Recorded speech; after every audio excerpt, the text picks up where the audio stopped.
The file also mentions a letter now from the Swiss journalist who wrote to Netaji's kin, where she cites the Japanese sources to say that Netaji was alive in 1949. Tamal continues to be with us.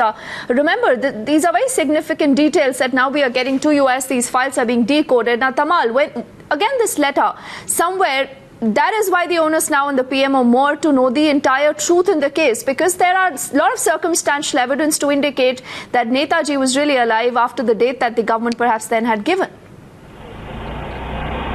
Well, Deepthi, that had been the essential demand coming from the Netaji Subhash Chandra Bose's family, where they're trying to understand whether Netaji was alive post 18th of August 1945, and they're demanding all files pertaining to the mysterious disappearance of Netaji Subhash Chandra Bose, as they call it, quote unquote, be declassified by the central government, files numbering up to 130. Let's come back to the 64 files which have now been declassified by West Bengal government. File 47, page 52. It's a letter written by Swiss journalist Dr. Lily Abeg to Sharat Chandra Bose, brother of Netaji Subhash Chandra Bose. The letter is dated Tamal, please stay with us. Ardendra Bose, who's a nephew of Netaji Subhash Chandra Bose, is also with us now on the phone line. Now, Mr. Bose, when you are now looking at the revelations being made in these files that have been declassified, number one, we are talking of this file which is mentioning a letter from the Swiss journalist who's written to Netaji's kin, where she sources to say that Netaji was alive in 1949.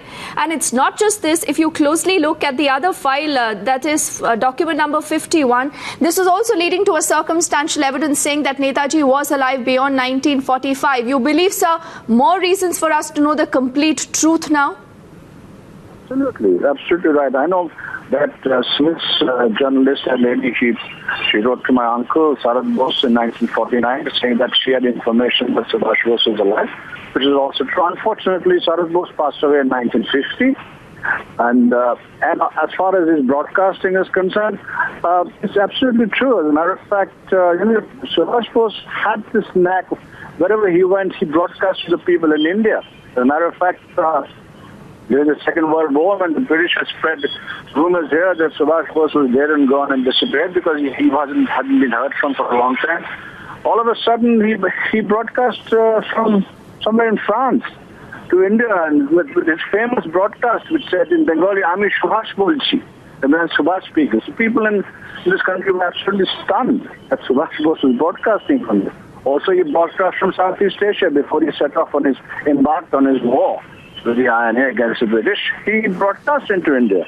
As a matter of fact, at that point of time, he's the first man to refer to Mahatma Gandhi as father of the nation. You see, and in that broadcast speech, he said, father of the nation.